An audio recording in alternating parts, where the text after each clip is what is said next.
Hello my dear friends, you're in the Military with Summary channel, and this video we're going to discuss the most important events that took place during the previous 12 hours. We have lots of very interesting updates, so let's start.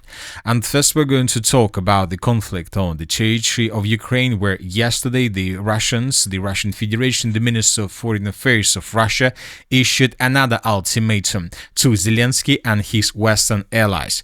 Given the continued terrorist attacks by the Kyiv regime against Russian civilians, the Minister of Defense of the Russian Federation will be targeting Ukrainian defense industry facilities in Kyiv. Foreign nationals, including diplomatic missions and staff, should leave the city of Kyiv as soon as possible. This is the statement that was made yesterday in the evening on the 25th of May of 2026. Right after the statement was issued, right after the ultimatum was issued, the Minister of Foreign Affairs of Russia, Lavrov, had a phone conversation with Rubio and informed the American side that the Russian army is initiating systematic strikes on facilities located in Kyiv that are used for the needs of the Ukrainian armed forces. So these are very strong statements, and this is a very strong ultimatum issued by Russians. But the most important thing, of course, is the reaction of the Western allies of Ukraine. And for example, this morning, the Polish Minister of Foreign Affairs published a statement on this matter.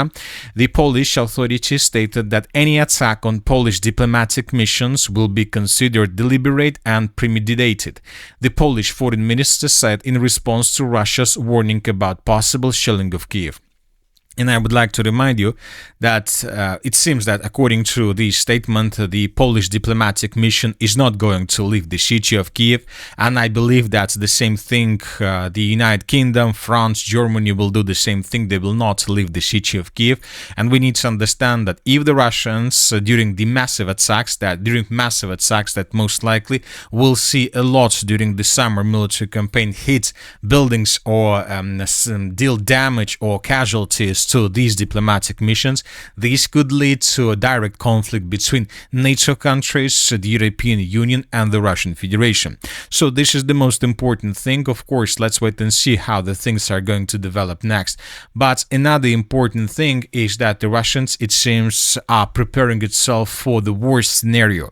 According to information we have, the skies over the central Russia will be closed to private non-scheduled flights until the end of the special military operation. The ban will apply to private aircraft, including general aviation aircraft, business jets, and helicopters operating not scheduled flights. According to the publication to media, a complete ban on civil aircraft flight at all altitudes up to 5,100 meters will be introduced in the Moscow air zone starting in June 2026. The Russians chose this altitude up to 5,100 meters because this is the maximum altitude that the Ukrainian drones are able to use while attacking the territory of the Russian Federation. So there is no need to introduce a ban on civil aircraft flights at all altitudes higher than 5,100 meters because the Ukrainian drones are not able to fly so high. So, but this statement and these things tell us about the most important thing, that the Russians are preparing themselves for the worst scenario, and the Russians are preparing themselves that during the summer military campaign, the Ukrainians will also attack the city of Moscow using hundreds or maybe even thousands of drones and maybe some jet drones as well. So during the upcoming 3 months, lots of explosions, lots of attacks will be recorded exactly in the territory of the capital of the Russian Federation, the city of Moscow. At the same time, the president of Ukraine, Zelensky, stated that the hot phase of the war could end by November this year.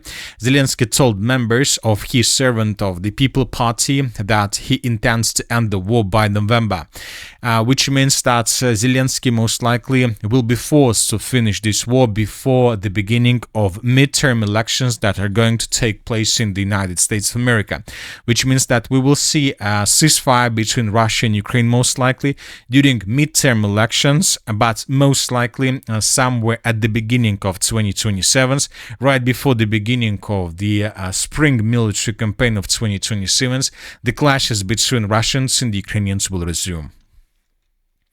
Another important thing, during the previous 24 hours, the President of Russia adopted several very interesting laws.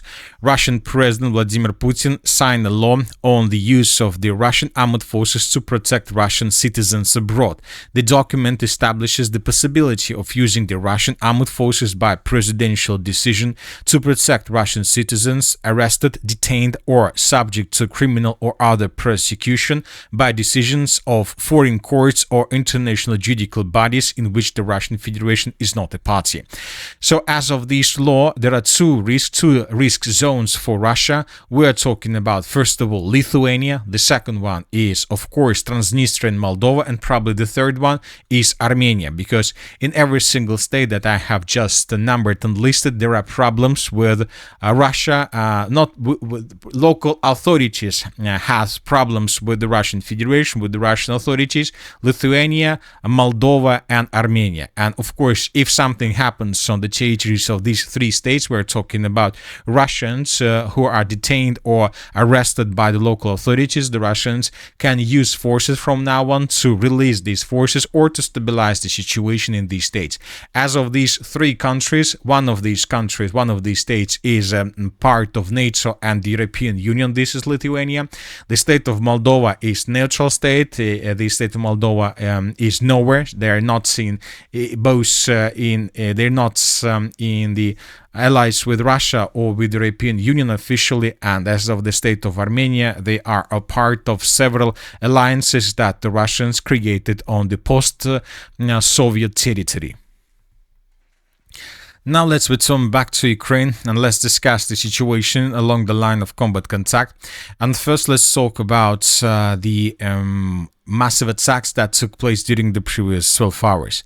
According to information we have, according to pro-Ukrainian sources, during the previous night, the Russians used 124 drones to attack the territory of Ukraine. But as of the morning of the 26th of May of 2026, we haven't received almost anything on this matter. We see that both the Russians and the Ukrainians are reducing the number of drones they use to attack each other, and probably this situation is connected with the situation that both the Russians and the Ukrainians are trying to collect as many as possible drones with the purpose to use them during decisive attacks that are going to take place during the summer military campaign. As for air defense capabilities, we see that the Russians have very strong air defense capabilities, despite the fact that the Russia's air defense forces were damaged significantly during the previous months. But at the same time, we know that Ukrainians have even bigger problems. There is problems with these missiles and with Patriot systems in general. There was lots of ballistic missiles activity today, 3 dozen Iskander-M or S-400 missiles, as well as Tsirkon and Kinzhal missiles. Pro-Ukrainian sources are saying that they have huge problems with air defense missiles, and basically currently it seems that every single intelligence service of every single country in Europe is trying to understand how many missiles does Zelensky have, because it seems that Ukraine is about to be out of this type of missiles at all, and probably some sources and some experts connects the gap and the depletion of air defense missile stockpiles with the announcement and ultimatums that were issued by the Russians yesterday on the 25th of May of 2026. But at the same time, the Ukrainians continue attacking not these days, the Ukrainians continue attacking the territories under control of Russians, but not deep inside of the territory of Russia. These days, the Ukrainians focus their concentration along the main logistic lines that go between Crimea, Kherson, Zaporozhye, and the main Russia. During the previous 48-72 hours, we received dozens or maybe even hundreds of videos from the main logistic lines that the Russians used to support their contingent along the line of combat contact. For example, this video was published from the area of Kherson, the Zaporozhye region. Here we can see a civilian that was moving along the road, and here we can see a vehicle belongs to the armed forces of the Russian Federation that was destroyed. Here we have dozens of videos of the same type. Civilians are moving along the main logistic lines in the southern parts of Kherson and Zaporozhye regions, and we can see how civilians were filming dozens or maybe even hundreds of vehicles vehicles of the armed forces of the Russian Federation that were completely destroyed as a result of attacks carried out by the Ukrainians. And the most important is that this morning, on the 26th of May of 2026, several pro-Russian, very reliable sources that has more than 1 million of subscribers confirmed that indeed the Russians began suffering significant problems with logistics due to these attacks. And once again, lots of videos pro-Ukrainian sources publish these days, and they publish them not just from the Kherson, Zaporozhye or Donetsk regions. Today we start receiving also videos from the Lugansk region. For example, in this video we can see several vehicles that were destroyed in the area of the settlement by the name of Sokologorsk.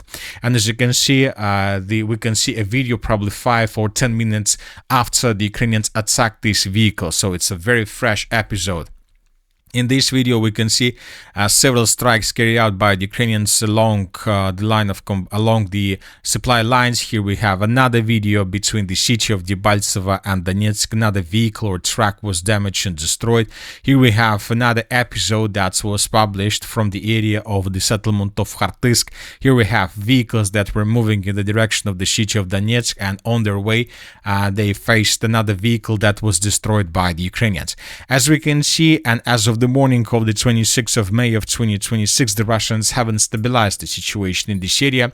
But if you ask my opinion, of course, these attacks can bring some problems to Russians, and probably these attacks and these control over these logistic lines can force the Russians to change their plans. The Ukrainians will not be able to force the Russians to change their plans regarding offensive operations. The Ukrainians are able with these attacks just to force the Russians to change the main direction of offensive operation. If the Russians continue suffering logistics problems in this area, of course the Russians may move their main offensive operation from this area due to these logistics issues to the northern direction and to intensify the Russian offensive operation from the Bryansk, from the Kursk regions in the direction of Sumy, Chernigov and the city of Kyiv. So Zelensky during the previous days was talking a lot that the Russians are going to attack the city of Kyiv, but with these attacks on the logistics of Russia, Zelensky is doing by himself. He's forcing the Russians by himself to change their plans regarding offensive operation and to begin offensive in the direction of the city of Kyiv. And now let's talk about the most northern directions. During the previous 12 hours, we received the biggest numbers of updates right exactly from this area. And first we're going to talk about the Sumy direction. This morning, the group of forces north published lots of changes, a lot of updates. The most important thing is that currently, according to the group of forces north, the clashes are taking place for the villages of Pyshchivka and Vovchansk. Pro-Russian sources stated that the first sabotage and reconnaissance groups and stormtroops of Russian Federation managed to enter both villages, and now the Russians are trying to force the Ukrainians to fall back from this area. If Russians take on the complete control of these two villages, this is going to be a breakthrough, and from these positions, nobody knows what exactly the Russians are going to do next, because from these positions, the Russians may continue offensive operation further and to attack the city of Sumy from the north. And the question is whether the Ukrainians are ready to repel this attack. Another important thing is that the group of forces north this morning reported that as a result of clashes, the armed forces of the Russian Federation established complete control over the settlement by the name of Zapsilia. The first report about clashes on the ground in the area of the village we received during the 21st and the 22nd of May of 2026. And since that moment, the map has been adjusted significantly. Almost every second day we adjust the map, and this morning on the 26th of May of 2026, we have colored the settlement of Zapsilia completely into Russian color, which means that the Russians, as a result of clashes, established complete control over the territory. Today, this report was published by pro-Russian sources by the group of forces north. Most likely, the Russians will continue offensive operation further in the western direction, and now the Russians will try to attack the settlement of Velika Rybice. And if it happens, then we can say that the eastern Zaporozhye front line is also collapsing. Another important area is the southeastern part of the city of Sumy, the Krasnopolye direction. Today, the group of forces north also reported that as a result of clashes, the Russians captured the settlement of Riasne, and these are the changes on the ground between the dates. So this is the end of the 25th of May, and this is the beginning of the 26th of May of 2026. The village of Riasne was captured by Russians. Now, according to information we have, the Russians control 4 settlements right in front of the city of Krasnopolye: Pokrovka, Novodmitrievka, Taratutina, and Riasne. And most likely from these 4 villages, the Russians will continue offensive operation further in the direction of Krasnopolye with the purpose to establish complete control over the settlement and to break through Ukraine's defense into the southeast of the city of Sumy itself. Now, we have no doubts that the city of Sumy is a primary target for Russians for the summer military campaign, and the Russians will try to do everything they can with the purpose to establish complete control over the city of Sumy. If it happens, if Russians are able to take the city of Sumy and the complete control, and the most important, to save the city of Sumy, not like the cities like Pokrovsk, Bakhmut, Konstantinovka, Toretsk, where the Vovchansk, where the cities were reduced to ruins. If Russians somehow are able to take the city of Sumy and the complete control and to save both the city itself and the population, of course, this opens an operational space to attack further in the direction of the city of Kyiv and to cut the city of Kharkiv and the most eastern parts of Ukraine from the mainland and from the western parts of Ukraine. So this is most likely what is happening right now. As for the Kharkiv direction, during the previous 12 hours, different sources stated that Russians improved their positions in Granov and continue offensive operation. In coming days, we expect changes on the ground and can report from the Russian side. In the Bely-Kolodets direction, the Russians continue offensive operation in the area of Losovka, Sosnovo Bor, Shesterevka. Furthermore, pro-Russian sources stated that there are very heavy clashes for the villages of Karaichne and Akrimovka. It seems that these 2 villages are about to be captured by Russians as well. So the group of forces north, the offensive of the group of forces north is gaining momentum. The Russians are attacking in the direction of the cities of Sumy and Kharkiv, and due to logistic problems in Kherson, Zaporozhye, Donetsk regions and so on, very likely that the Russians will keep some forces in this area. They will keep lots of forces in this area, but with the purpose to hold the lines. Probably the Russians will continue several offensives, like the offensive in the direction of Orykhov, but nothing major, nothing big or nothing major. And the Russian will retransfer their logistics in the northern direction, and most likely due to the fact that when talking about northern directions, the Russians suffer no issues and no problems with logistics, and the northern direction is the closest direction to the city of Kyiv itself. We believe that indeed something big might happen in this area, instead of a regional direction like Konstantinovka, Slaviansk. Of course, the clashes in this area will continue, but they will continue with the current sources that these groups have. But the main force and the main sources and the main supply will go in the northern directions. And that's it for the short video. The Military with Summary channel reminds to condemn any violence in the world. Thank you for your watching. Subscribe to my channel, put your likes, join my Patreon, and have a good day. Bye bye.